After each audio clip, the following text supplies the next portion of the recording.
ทุกคนแล้วก็โดยเฉพาะสมเด็จแม่หลวงพ่อก็ถ้าท้อแท้ก็นึกถึงเด็กลูกส่วนมาก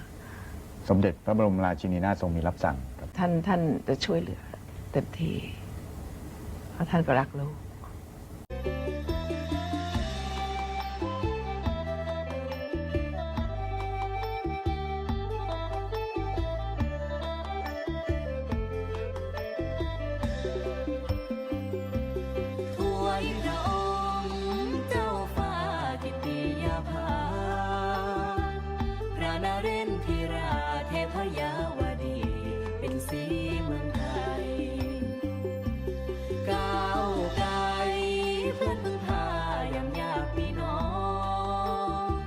เฮาสรรเสริญเยือนย่อสำนึกในพระคุณ